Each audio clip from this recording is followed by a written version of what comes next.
l'idée ce matin, c'était de faire un petit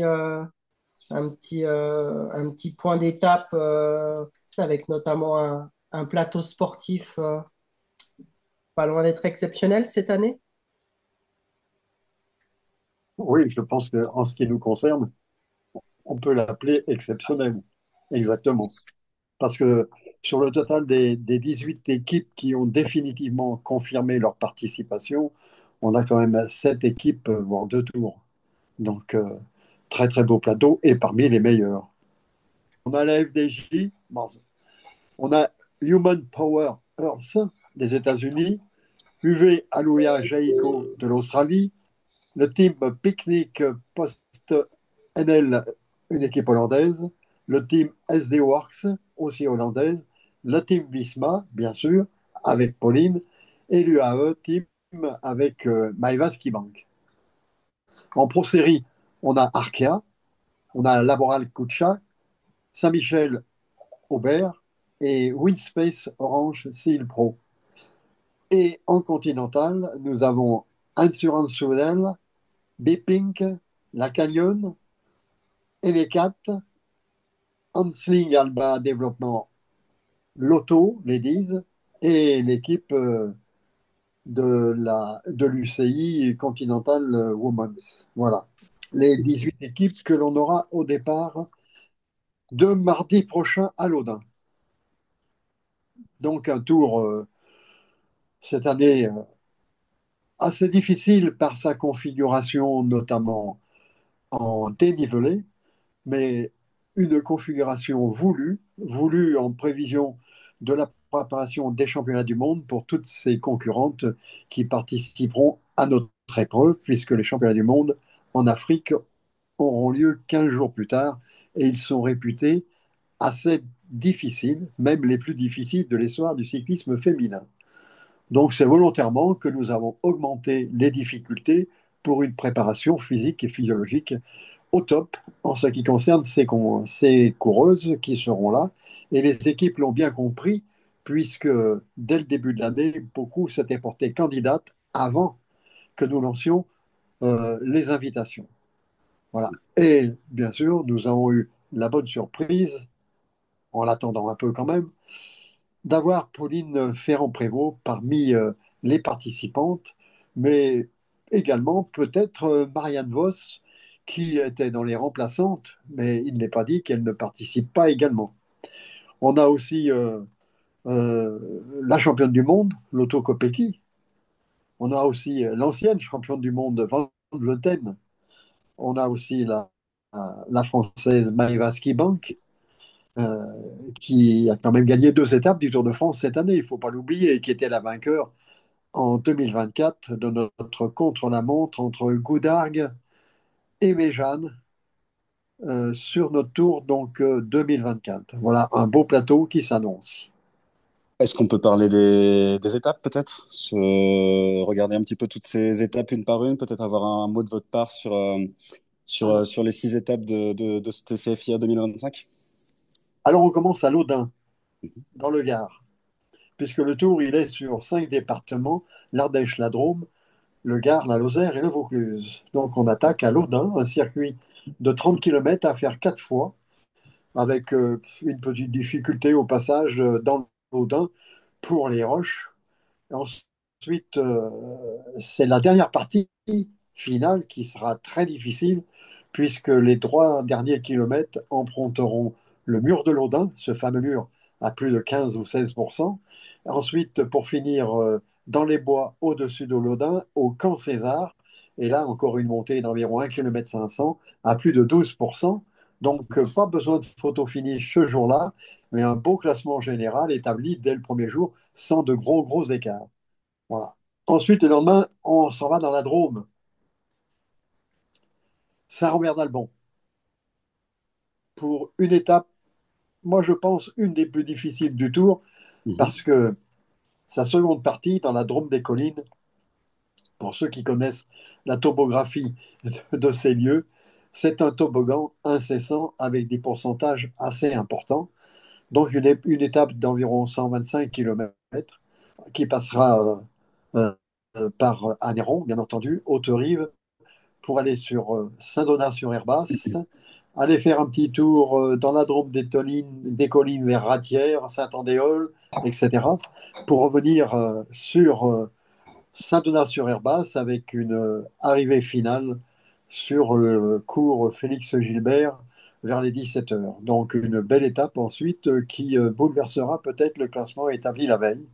Le troisième étape, on revient dans le sud sur Avignon, le traditionnel départ de la place de l'Horloge avec un petit tour en ville pour présenter les équipes, une petite parade dans Avignon même, ce qui est assez intéressant parce que c'est assez rare que l'on puisse circuler dans des villes comme Avignon pour sortir à la porte de Loul et s'en aller en parcours neutralisé jusqu'au rond-point Réal Panier.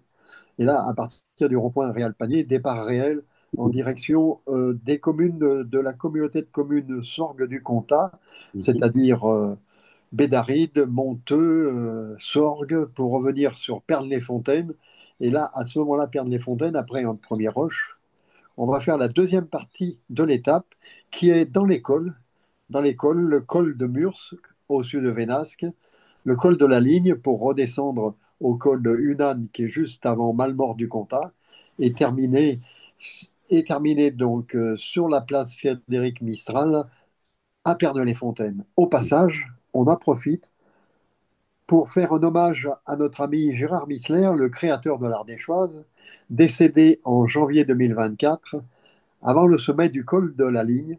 Donc, il y aura une petite cérémonie commémorative sur les lieux avant le passage des coureurs. Et le classement de la montagne sera l'occasion, disons, d'un sprint en faveur de ce trophée mis en place par l'Ardéchoise, ce trophée Gérard Missler, et une prime sur les trois premières concurrentes, avec une remise des trophées sur le podium à l'issue de l'arrivée. Voilà une belle étape encore, qui bouleversera aussi le classement général, peut-être. Et le quatrième jour, on revient en Ardèche, et là, c'est pour un contre-la-montre. Contre-la-montre à Vals-les-Bains. Contre-la-montre à Vals-les-Bains de 20 km 100, calqué sur l'étape mythique du Tour de France 1966, où Raymond Poulidor avait battu Jacques Anquetil de 7 secondes sur ce parcours.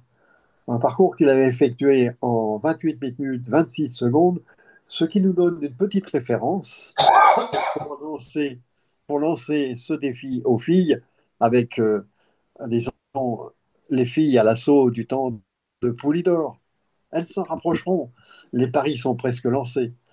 Mais donc, ça va être une très très belle étape. Toute la journée sur Vals-les-Bains. Le parc du vélo, toutes les équipes seront disons, centralisées dans le parc du Casino.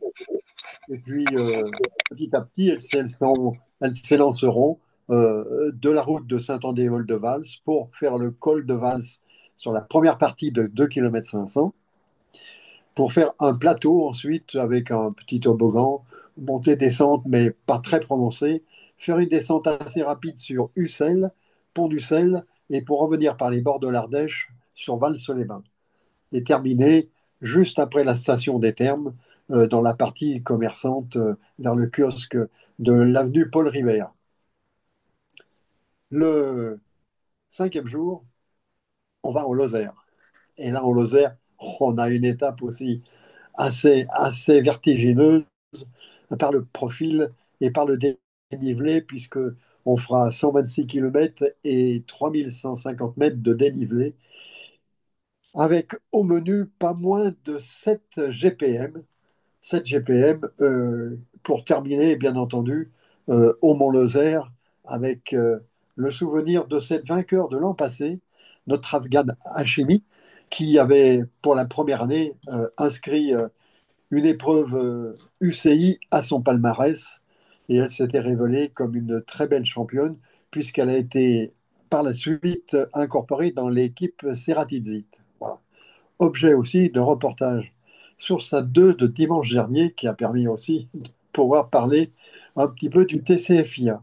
Voilà, donc la Lozère, on la quittera samedi pour une dernière étape en Ardèche et un final sur Privas au départ de Beauchastel, avec les traditionnelles petites bosses sur Rompont, le Pouzin, etc., pour terminer par cette fameuse montée de Chabanais ou la Côte du Baron, une montée de 8 km avec des pourcentages à 13% et qui va faire la sélection finale comme, comme gâteau final pour les filles à 15 km de l'arrivée et terminer dans Privas par un raidillon qui nous mène à la place des Recollets, c'est-à-dire la place de la prison, où on n'aura pas besoin de photo finish là non plus pour l'étape finale.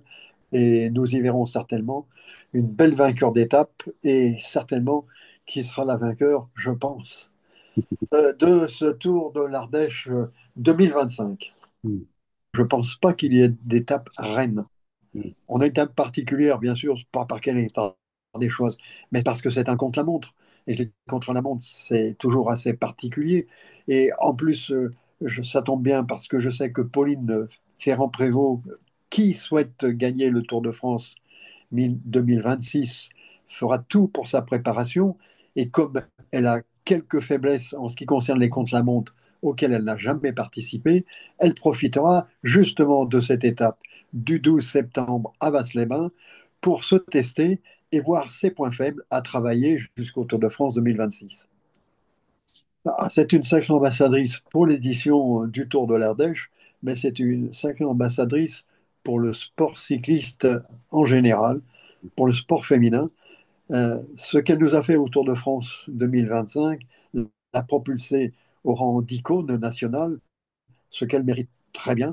Et les quelques, je veux dire, polémiques qui ont surgi à la fin du tour sur le fait qu'elle avait beaucoup maigri, elle les a traitées de la plus belle manière en disant que gagner le Tour de France, ça ne se faisait pas n'importe comment, il fallait une préparation intense, une vie presque monastique, draconienne, et il fallait savoir perdre du poids, surtout quand on avait des bosses comme on avait dans le final, dans les Alpes, et elle ne s'est pas lancée dans cette polémique, c'était très très bien. C'est pour ça que c'est vraiment la plus belle ambassadrice du sport féminin en France. Disons, la réputation du Tour de l'Ardèche a fait un bond soudain, déjà dans notre région, l'Ardèche, où il était peut-être moins connu même qu'en Lozère. Mais disons que enfin, il gagne ses lettres de noblesse. On vous en remercie. On remercie bien sûr Pauline, mais aussi ça met aussi en avant toutes ces athlètes ardéchoises euh, qui seront aussi sur le tour. On en veut pour même pas seulement ardéchoises, même dromoises. Puis donc, on donne rendez-vous eh ben, lundi avec avec la présentation des équipes. Alors lundi, Rangdaven, bien entendu, à partir de 14 heures, disons, le jury des commissaires sera en place pour vérifier, comme d'habitude, des licences, etc., la composition des équipes. C'est là qu'on aura la certitude de la composition finale du peloton au départ du tour et que vous aurez la liste officielle des engagés tout de suite à l'issue de cette réunion. Et ensuite, vers 17 heures, après, disons, la réunion avec les directeurs sportifs, etc., les différents pilotes de voitures pour la sécurité, on fera la présentation des bénévoles qui participent à l'organisation de cette édition et ensuite la présentation d'équipe par équipe et des individualités qui composent ces équipes. Voilà.